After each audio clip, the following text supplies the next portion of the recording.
dalam seri yang ke-27 ini didukung oleh para pemain Narto Bantul sebagai Arda Raja, Sudibianto dan Wawan Gewe sebagai prajurit, Mamok Pratomo sebagai Kertanegara, Wahyu sebagai Mengci, Otis Perkasa sebagai Wong Chao, Ape Burhan sebagai Canpi, Kasdu Dewa sebagai Lembu Sora, Heri sebagai Diah Wijaya, Iwan sebagai Prana Raja, dan Nusri pembawa cerita.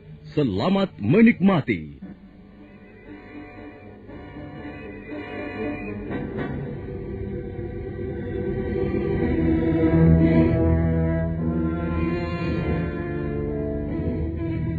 Arda Raja terus melangkah dan tubuhnya segera lenyap di balik dinding yang membatasi Paseban Agung dan wisma pangeran-pangeran Singasari.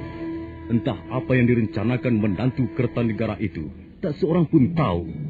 Sementara itu, di tempat lain nampak Prana Raja mengantarkan Mengci dan teman-temannya menuju rumah penginapan.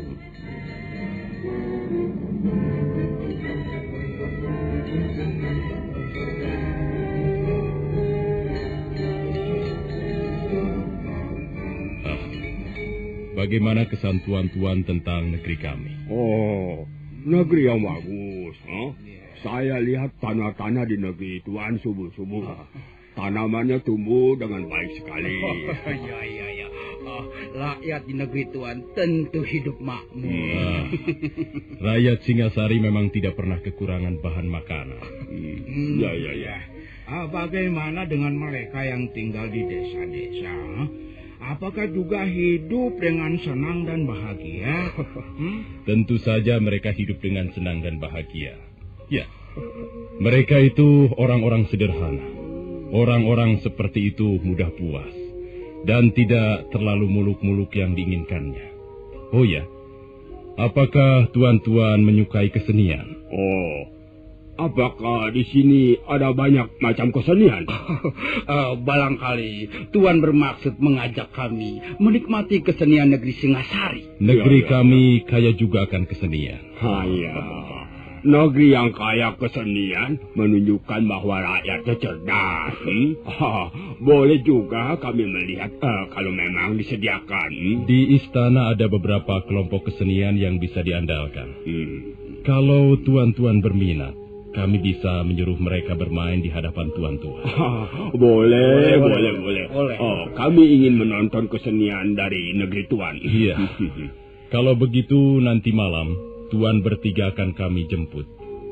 Tuan-tuan bisa menikmati tari-tarian ataupun nyanyian-nyanyian dari para seniman dan seniwati Istana Singasari. Terima kasih.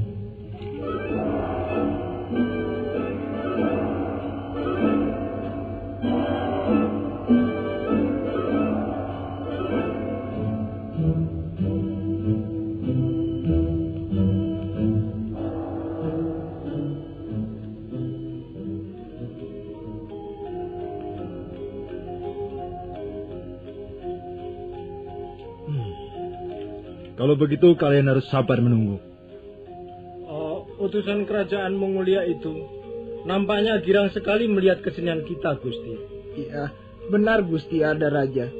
Bahkan ada salah seorang di antaranya minum tuak sampai mabok. Itu lebih bagus. Di mana-mana orang mabuk selalu menjadi biang keributan. Apakah kami boleh melukai mereka, Gusti? Tidak boleh. Kau tidak kuizinkan melukai mereka. Kalau sampai hal itu terjadi, nyawa kalian tidak akan selamat. Oh, iya Gusti. Kalian hanya kusuruh menyerang mereka. Kalian bisa melakukannya pada saat mereka keluar dari pintu gerbang istana. Iya. Dan ingat, kalian tidak boleh sampai tertangkap. Begitu terjadi pertarungan sengit, kalian harus segera kabur dan menghilangkan jejak. Cukup jelas? Jelas, Gusti. Nah, kalian berangkat sekarang. Awas, jangan sekali-kali kalian menyebut-nyebut namaku kalau sampai tertangkap. Ya, Gusti. Baik.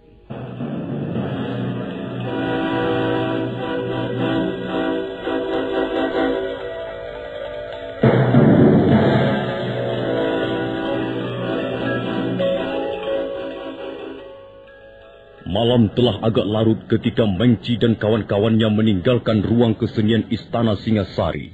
2 orang prajurit ditugaskan mengawal mereka sampai ke rumah penginapan. Indahnya negeri ini, nyanyian yang merdu, talian yang memikat hati-hati. Alangkah sedapnya bau arak Singasari. Sedap sekali. Santi, kita harus segera sampai di rumah penginapan itu. Halumnya bau arak. Sehalum mulut gadis-gadis dari lembah Butang Payah. Ayo jalan. Di mana-mana orang mabuk selalu membuat susah teman-temannya. Aduh, tadi sudah kuperingatkan jangan terlalu banyak minum. Kau masih nekat juga. Capek sekali. Jangan harap kau akan kami gendong sampai rumah penginapan itu. Ayo jalan. Aduh, ini sudah larut malam. Hai, Awas! kalian prajurit Singasari? Mengapa kalian menyerang kami?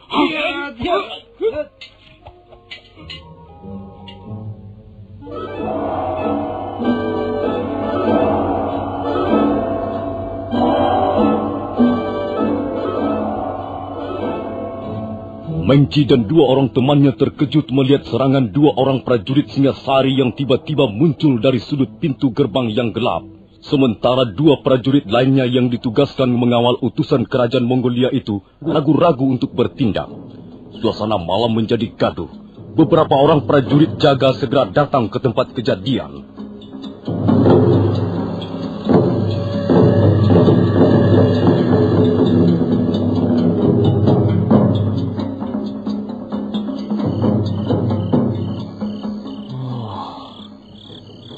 Kami atas nama pemerintah Singasari sangat menyesalkan kejadian ini.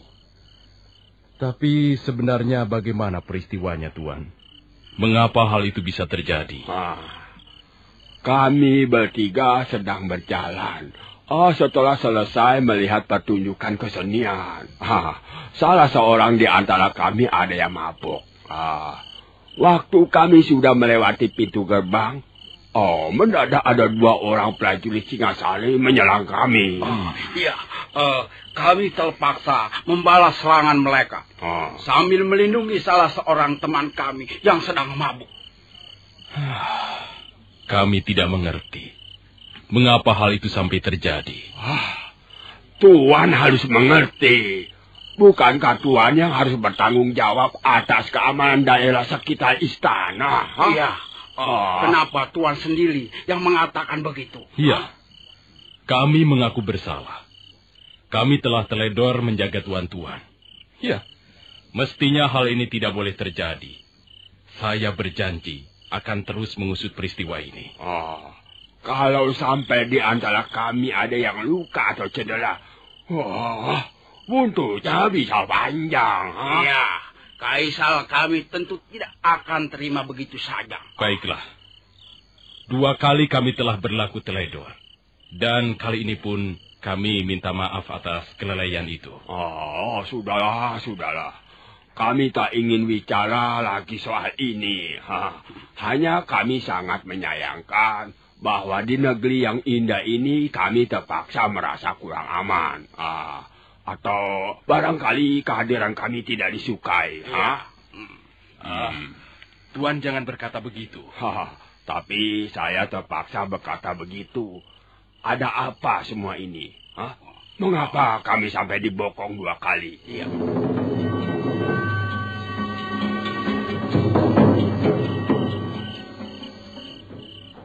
Bagaimana, Paman Musora? Gusti, hamba yakin ada yang berdiri di belakang peristiwa ini. Ya, apakah Paman mencurigai seseorang? Maaf, Gusti. Hamba tidak berani mengatakannya. Ya, bagaimana dengan Adi Ardaraja, Paman? Sekali lagi maaf, Gusti. Hamba tidak berani mengutarakannya. Peristiwa ini pasti akan digunakan untuk memancing kemarahan Ayahanda Prabu, Paman. Iya, agaknya memang begitu, Gusti. Karena itu kita harus dapat mengendalikan Sang Prabu, agar jangan sampai terburu nafsu. Ya, keadaan akan semakin bertambah sulit kalau sampai Ayahanda Prabu tidak bisa mengendalikan diri, Paman. Dan itulah yang diharapkan orang-orang yang berdiri di belakang layar peristiwa ini. Hamba kira kalau sampai terjadi perang antara Singasari dan Kerajaan Mongolia, tentulah ada pihak yang merasa untung, Gusti. Jelas, Kerajaan Gelang-Gelang yang akan memanfaatkan keuntungan itu, Paman. Sekarang, mereka mempunyai bala tentara yang jumlahnya di luar ketentuan sebagai negara bawahan, Paman. Ya. Kalau sampai Gelang-Gelang memberontak pada saat Singasari sudah menjadi lemah, tentulah usaha mereka akan berhasil, Paman. Dan hal itu sangat tergantung dari sikap Sang Prabu besok. Pada saat harus menjawab surat Kaisar Mongolia itu, Gusti. Baiklah, Paman. Kita tunggu saja besok. Mudah-mudahan kita bisa mempengaruhi Ayahanda Prabu agar tetap bijaksana dalam menilai persoalan ini, Paman.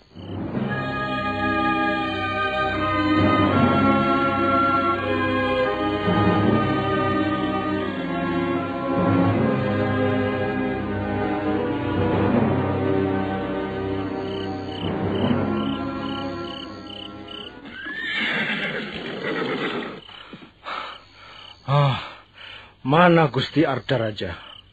Kok tidak ada di sini?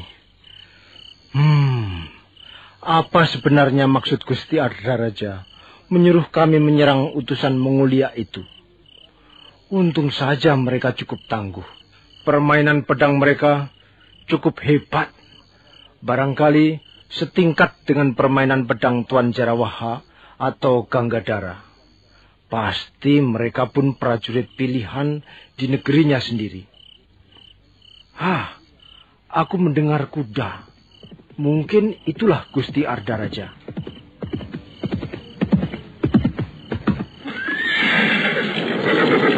Oh, Gusti Ardaraja. Bagaimana tugasmu?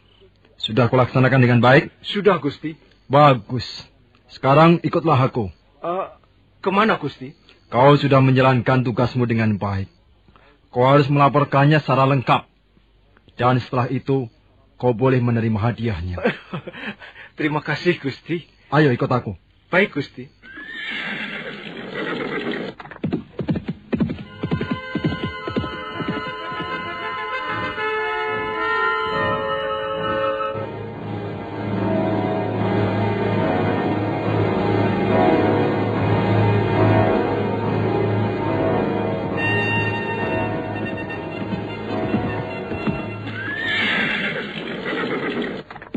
Nah, rasanya tempat ini cukup aman. Sekarang kau boleh mulai dengan laporanmu, prajurit. Jangan kurangi atau ditambah-tambah. Laporkan apa adanya saja. Sepertinya kita sudah berada di pinggiran kota Singasari, Gusti. Mengapa? Kau takut? Cepat laporkan tugas yang sudah kau kerjakan itu. Baik, Gusti. Tapi sebelumnya hamba mohon ampun, Gusti. Mengapa harus minta ampun? Apa kau melakukan kesalahan? Ya. Hamba terpaksa membunuh teman hamba, Gusti. Ketika sedang terjadi pertarungan sengit dengan 3 orang asing itu, Gusti. Mengapa harus membunuh temanmu sendiri? Soalnya dia tertangkap, Gusti. Dia tidak sempat melarikan diri. Hamba takut peristiwanya ini bocor, Gusti. Maka hamba terpaksa menusuknya dengan pedang sebelum dia kabur meninggalkan alun-alun Singasari. Coba kau ceritakan peristiwanya dari awalnya. Baik, Gusti. Waktu itu kami menunggu di sudut pintu gerbang yang gelap. Seperti apa yang Gusti Ardaraja perintahkan pada kami. Lalu kami mendengar 3 orang utusan itu berjalan dengan dikawal 2 orang prajurit. Salah seorang di antara mereka berjalan sempoyongan karena mabok, Gusti. Kemudian setelah kurang lebih 10 langkah dari pintu gerbang, kami segera menyergap mereka. Bagaimana dengan 2 prajurit yang mengawal mereka? Mereka kelihatan bingung, Gusti. Mereka tidak berbuat apa-apa. Hanya melihat saja pertarungan sengit di antara kami. Tapi karena keributan itu, maka muncullah para penjaga regol dan para prajurit peronda yang kebetulan bertugas keliling pada berdatangan, Gusti. Lalu segera kabur kau, iya? Iya. Semula hamba masih berusaha menarik tangan teman hamba agar segera kabur, Gusti. Tapi nampaknya dia terluka di bagian kakinya. Melihat teman hamba tak mungkin diajak kabur, maka hamba mengambil keputusan untuk membunuhnya. Ampun, Gusti. Ampun. Hamba benar-benar terpaksa membunuh teman sendiri. Sudahlah. Kau tidak bersalah. Karena itu tidak perlu minta ampun. Temanmu itu memang sudah seharusnya mati. Sebab kalau kau biarkan hidup, bisa membuat rencanaku berantakan. Oh, Gusti. Ada orang-orang berkuda menuju kemari, Gusti. Kenapa? Kau takut? Seorang prajurit tidak boleh gentar menghadapi bahaya apapun juga. Tapi, Gusti, siapa tahu mereka itu para perusuh. Siapa tahu mereka itu orang-orang jahat yang sering mengacau Singasari akhir-akhir ini, Gusti. Mereka sudah dekat. Kita lihat saja siapa mereka itu.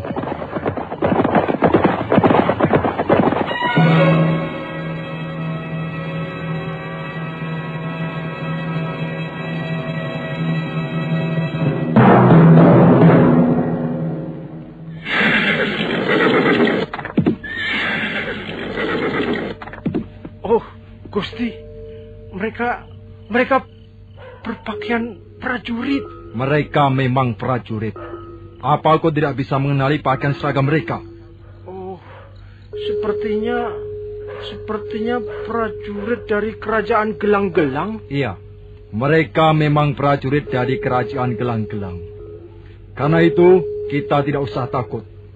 Bukankah aku putra Sang Prabu Jayakatwang, raja dari Gelang-Gelang? Tapi, mengapa Gusti Ardaraja membawa hamba ke tempat ini? Turunlah dari kudamu, prajurit. Aku akan memberimu hadiah atas jasa-jasamu membantuku. Prajurit, tidakkah kau punya kesopanan sedikit pun? Aku adalah Ardaraja, putra mantu Sang Prabu Kertanegara. Kau berani masih duduk di punggung kudamu sementara aku sudah berada di bawah. Cepat turun. Baik, Gusti. Hamba akan turun. Kemari, mendekatlah padaku. Baik, Gusti. Dengar, kau adalah seorang prajurit yang cerdik. Kau telah mengambil keputusan yang tepat dengan membunuh temanmu sendiri. Soalnya, hamba takut rahasia peristiwa ini akan bocor, Gusti. Memang kau benar. Rahasia peristiwa itu tidak boleh bocor. Tapi dengan terbunuhnya prajurit temanmu itu, belum bisa menjamin rencanaku ini akan bocor. Apa maksud Gusti Ardaraja? Kau tahu mengapa aku masih belum yakin bahwa rencanaku itu tidak akan bocor? Jawabnya adalah karena kau masih hidup. Oh, Gusti. Jadi. Iya, malam ini juga kau harus menyusul temanmu itu.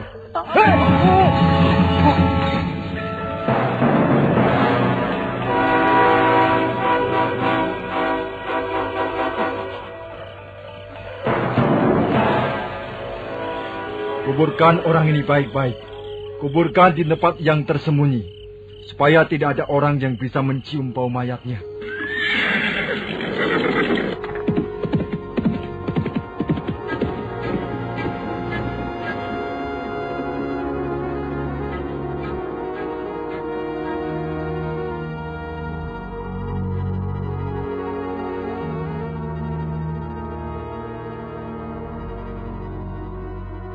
Dua pembunuhan prajurit Singasari yang sebelumnya didahului dengan peristiwa pembokongan terhadap 3 orang utusan dari kerajaan Mongolia itu segera tersebar ke seluruh kota. Orang-orang ramai membicarakannya Sang Prabu Kertanegara sendiri nampak gusar begitu mendapat laporan dari Prana Raja. Selamat ya Sri Kertanegara. Selamat ya Sang Siwa Buddha. Terimalah sembah kami. Terimalah rasa hormat kami. Aku sangat menyesalkan mengapa hal ini bisa terjadi. Kami pun sangat menyesalkannya, Tuan. Tutup mulutmu. Aku yang akan bicara, bukan kau. Bukan siapa-siapa. Akulah yang akan memutuskan perkara ini. Tapi kami juga punya hak untuk bicara. Aku raja di sini.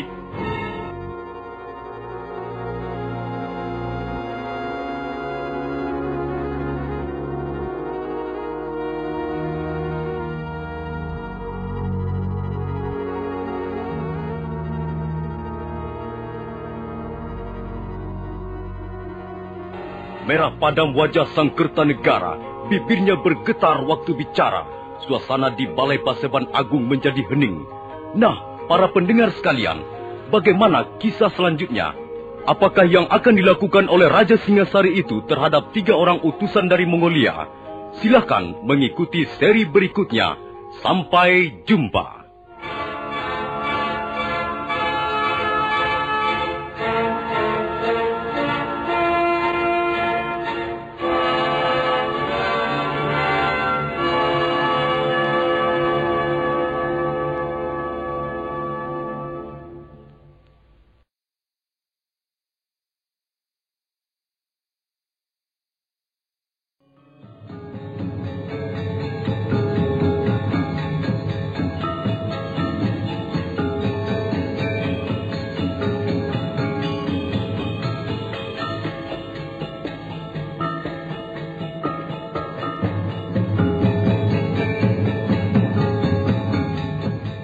Dalam seri yang ke-28 ini didukung oleh para pemain Mamo Pratomo sebagai Kertanegara, Heri sebagai Diawijaya, Kasdu Dewa sebagai Lembu Sora, Otis Perkasa sebagai Mengci, Asdi Swastra sebagai Empu Ranubaya, Dibyo sebagai pelayan, dan Nusri pembawa cerita. Selamat menikmati.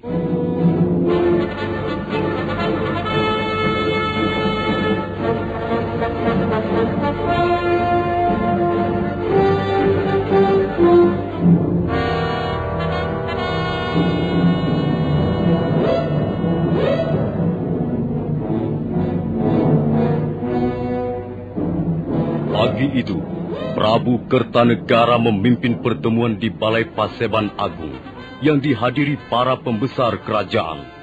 Hadir pula ketiga utusan dari negeri Mongolia. Suasana menjadi tegang begitu pembicaraan sampai ke masalah pembunuhan seorang prajurit Singasari di pintu gerbang istana.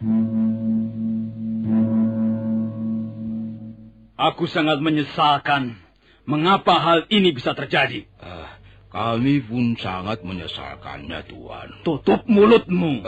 Aku yang akan bicara, bukan kau. Bukan siapa-siapa. Akulah yang akan memutuskan perkara ini.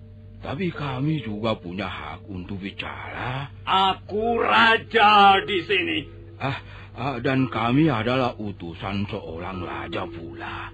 Kami datang kemari mengemban titah seorang raja besar. Seorang kaisar yang sudah menaklukkan seluruh daratan Cina dan bahkan sampai ke negeri Champa. Tuan Kertanegara tidak pada tempatnya memandang rendah kehadiran kami, ya. Siapa itu yang memandang rendah? Kau jangan memutar balikkan cerita. Justru kalian inilah utusan yang tidak tahu diri. Aku ragu-ragu sekarang. Apakah kalian sekedar utusan ataukah mata-mata kerajaan asing? Kalau tuanku seorang raja besar, tuanku tidak akan berkata seperti itu. Mana buktinya bahwa kami mata-mata? Kami datang secara baik. Kami datang melalui pintu gerbang depan dan bukan menyelinap melalui pintu belakang. Apapun yang kau katakan, kehadiran kalian di sini telah membuat keributan. Bahkan telah menyebabkan kematian salah seorang prajuritku.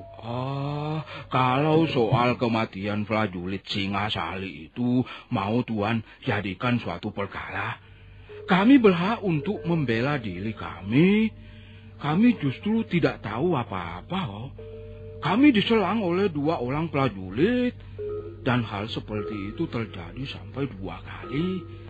Yang pertama kami alami waktu berada di rumah penginapan. Kalau soal tuntut-menuntut, kamilah seharusnya yang menuntut. Karena kami telah diperlakukan dengan seenaknya. Kami tidak dihargai sebagai utusan, dan kami telah ditelantarkan. Aku tidak pernah mentelantarkan tamu-tamuku. Kalau memang tamu itu pantas mendapat penghargaan yang semestinya. Jadi menurut Tuan, kami tidak pantas mendapat penghargaan. Kalian mabok-mabok di negeri yang kalian kunjungi. Kalian membuat keributan hingga salah seorang prajurit kami terbunuh. Apakah itu perbuatan utusan yang pantas mendapatkan penghargaan? Kalian harus bisa berkaca dengan baik sebelum pergi kemana-mana. Iya, Tuan Kertanegara. Tuan telah menghina kami habis-habisan. Kami tidak akan melupakan kata-kata Tuan itu. Mengci! Kalau kau tidak terima, kau boleh melaporkan hal ini kepada kaisarmu. Maaf, Gusti. Sebaiknya pembicaraan mengenai peristiwa pembunuhan itu ditangguhkan dulu. Jangan ikut campur urusan ini, Paman Lembu Sora. Orang-orang Mongolia ini terlalu kurang ajar. Dan Tuan adalah seorang raja yang tidak tahu wadas kesopanan. Mengci!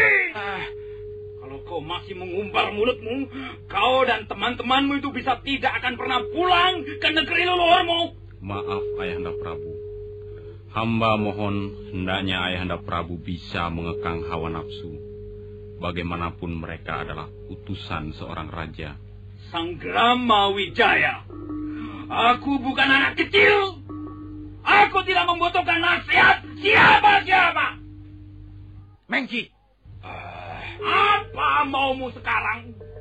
Katakan, mumpung aku masih duduk di singgasana ini. Kami hanya menyayangkan. Sebenarnya negeri ini indah sekali, tapi kami tidak akan tinggal di sini terlalu lama. Aku pun tidak membutuhkan kehadiranmu di sini terlalu lama. Aku tidak pernah mengundangmu. Kalau kalian tidak kerasan, kalian boleh pergi segera dari sini. Kami akan segera pergi setelah mendapat jawaban surat dari pemerintah Singasari. Hei! Dengar, kalian tidak akan pernah mendapat jawaban surat itu. Kalau begitu, artinya Tuan telah menghina raja kami, ya? Kau boleh mengatakan demikian pada Kublai Khan. Nah, lihat. Aku tidak sudi menjawab surat kaisarmu. Singasari tidak pernah memandang perlu bersahabat dengan negeri Mongolia.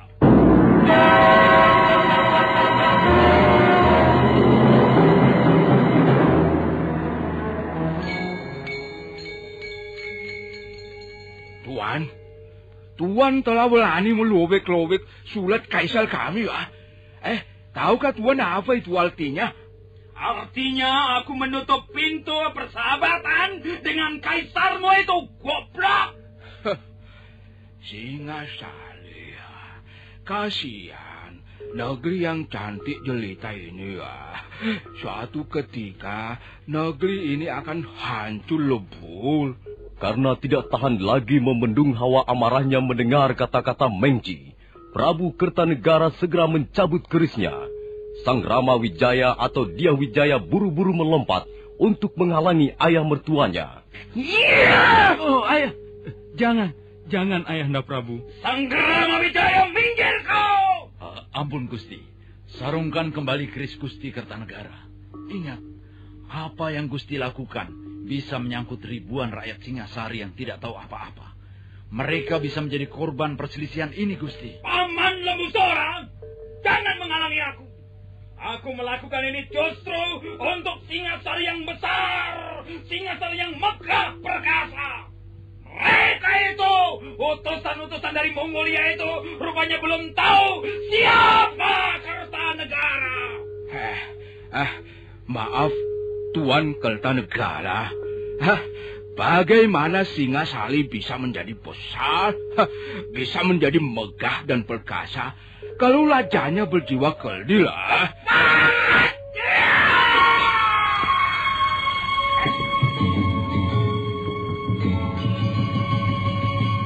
Gerakan Prabu Kertanegara sangat cepat, terbawa oleh hawa amarah yang hebat.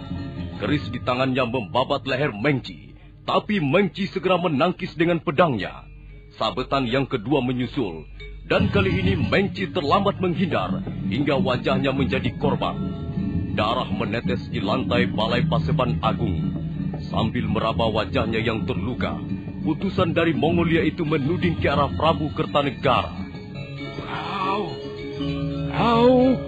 Kau raja yang tak tahu adat kesopanan, wah. Kau berani melukai seorang utusan? Aku tidak terima. Aku akan melaporkan hal ini pada Kaisar, loh. Laporkan pada Kaisarmu. Tidak, nantinya Kertanegara akan jadi gentar.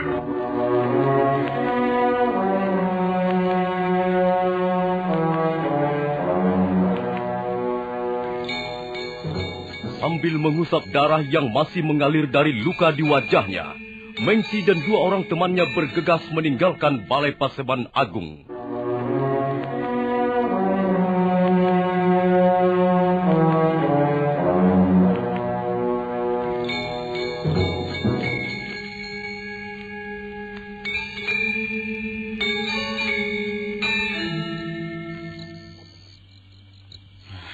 Ayahanda memang keterlaluan. Kalau utusan yang bernama Mengci itu tidak segera mundur dan menyarungkan pedangnya, dia bisa pulang ke negerinya tinggal nama. Hamba yakin peristiwa ini akan membawa buntut kelak di kemudian hari, Gusti. Ya, kita telah gagal mengendalikan Ayahanda. Darah sudah memercik di lantai Paseban Agung. Ya, semuanya sudah terjadi, Gusti. Mau tidak mau, kita semua harus berani memikul akibatnya. Kalau sewaktu-waktu Kubilai Khan mengirim bala tentara ke Singasari, kita harus melawan mereka sampai titik darah yang terakhir. Saya tak habis pikir, Paman Lembusora. Mengapa Ayahanda Prabu tidak berpikir panjang? Mengapa selalu terburu nafsu? Oh ya, Gusti Sang Ramawijaya. Bagaimana beritanya mengenai Pranaraja? Pranaraja gagal meredakan kemarahan Mengci itu. Orang-orang Mongolia itu langsung meninggalkan rumah penginapan menuju pantai Tuban. Maaf, Gusti.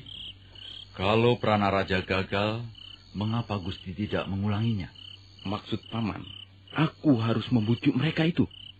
Apakah itu ada gunanya, Paman Busora? Hamba tidak dapat memastikan apakah ada gunanya atau tidak. Tetapi bukankah setiap usaha perlu dicoba? Kalau Gusti menyusul mereka sekarang ini, hamba rasa masih punya kesempatan untuk menemui mereka. Baiklah. Aku kira saran Paman Lembusora cukup masuk akal. Bukan kita takut berperang melawan bala tentara Kubilai Khan, Gusti. Tapi masih banyak persoalan di dalam negeri yang perlu ditangani. Terutama masalah kerusuhan yang melanda Singasari. Baiklah, Paman. Tolong siapkan kudaku. Kita berangkat secara diam-diam melewati pintu gerbang samping kiri.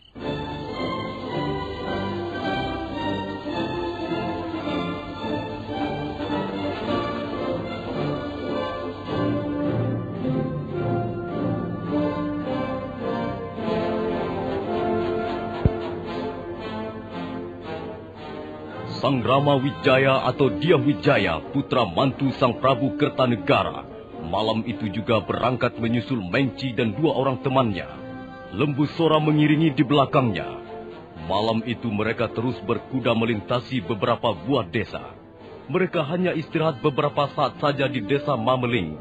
Menjelang pagi hari, mereka memasuki perbatasan desa Sarwadharma dan secara kebetulan sekali mereka bertemu dengan Mengci dan 2 orang temannya di depan sebuah bangunan candi.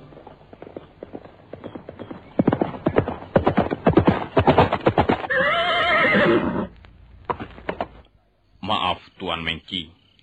Saya mengganggu sebentar. Saya seperti pernah melihat Tuan. Beliau adalah Gusti Sang Rama Wijaya, putra mantu Sang Prabu Kertanegara.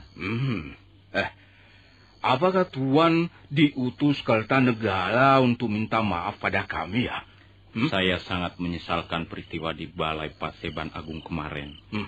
Dan secara pribadi saya ingin minta maaf pada tuan-tuan. Raja Singasari itu berhati culas. Kukira dia tidak sehebat seperti yang disombongkannya. Memang demikianlah watak Ayahanda Prabu. Iya, Tuan tidak perlu mengambil hati. Memang demikianlah perangai Sang Prabu. Mudah tersinggung, mudah marah, tetapi juga mudah pula melupakan semuanya. Tuan-tuan ingin aku melupakan golesan di wajahku ini ya? Itu tidak akan terjadi. Kertanegara harus bertanggung jawab atas luka di wajahku ini, Nah, silahkan kembali ke Singasari dan katakan pada ayah mertua Tuan bahwa Mengci tetap akan meneruskan perkara ini ke tangan Kaisar.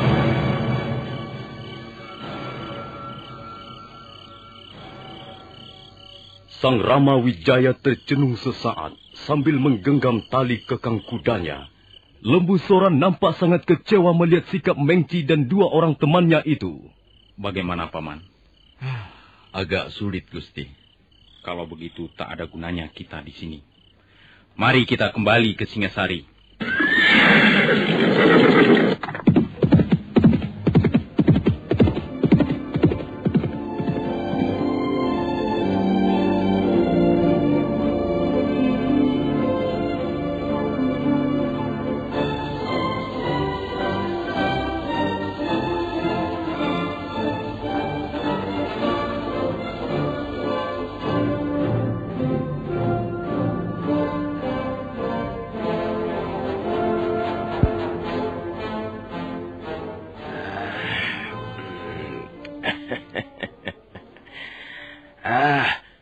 Mana guci tuaknya?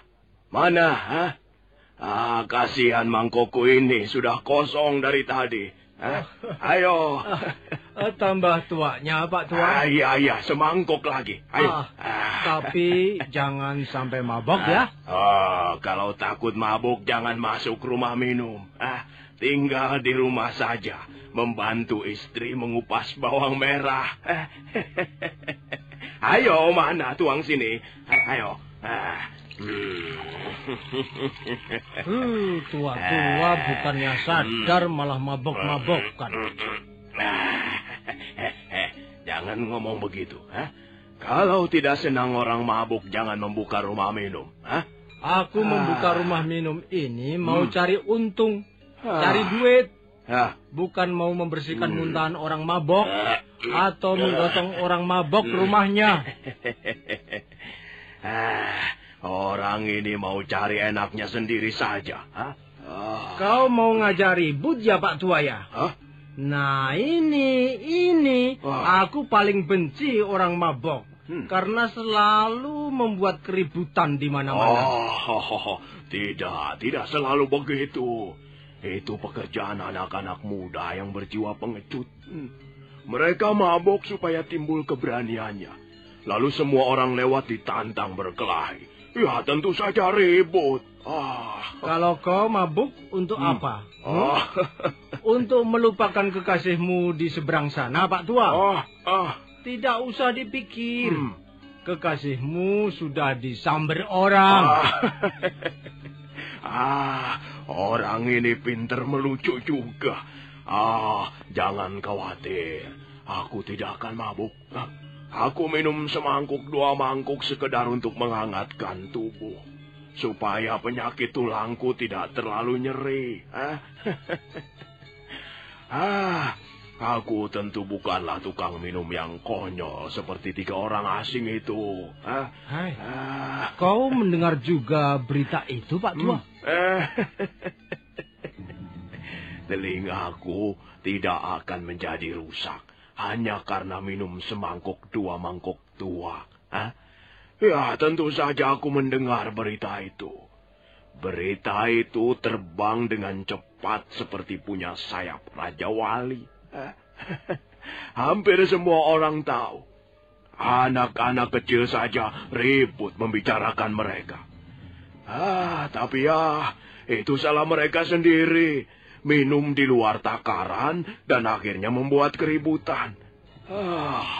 Seorang prajurit terbunuh dan...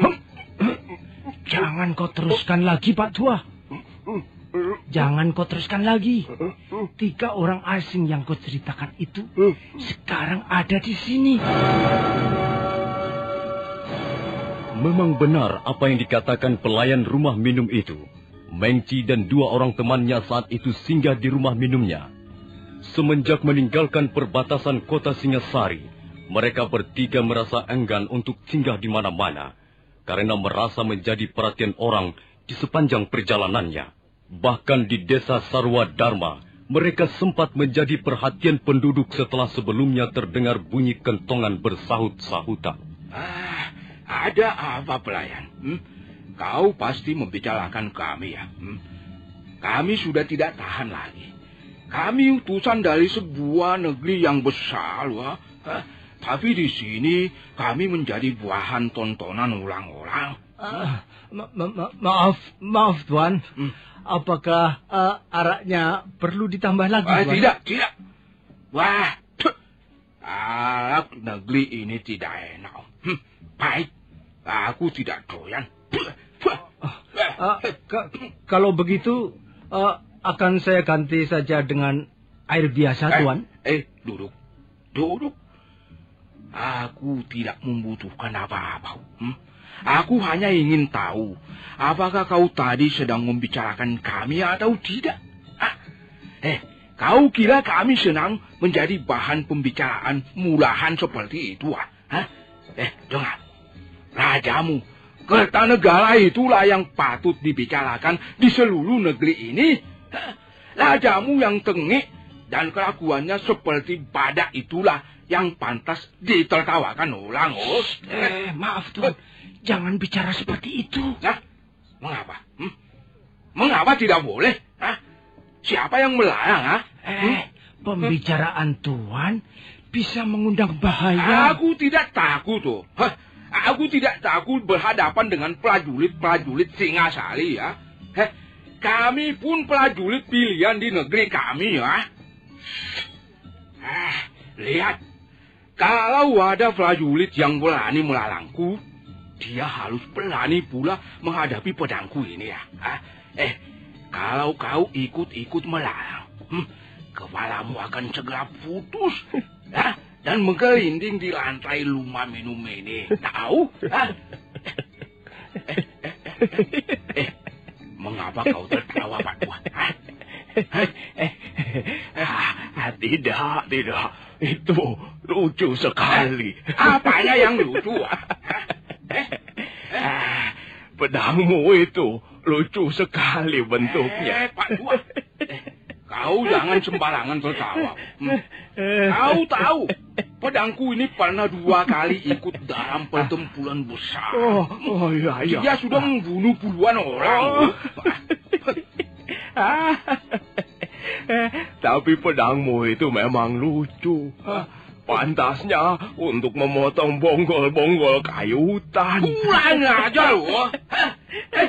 Kali ini pun aku menjadi tertawaan orang tua bangka tak berguna. Jangan, Tuan. Jangan. Maafkan dia, Tuan. Dia memang agak tidak beres otaknya. Minggir kau, pelayan. Aku sudah tidak sabar lagi, loh. Kunyuk tua. Itu akan merasakan ketajaman mata pedangku. Iya.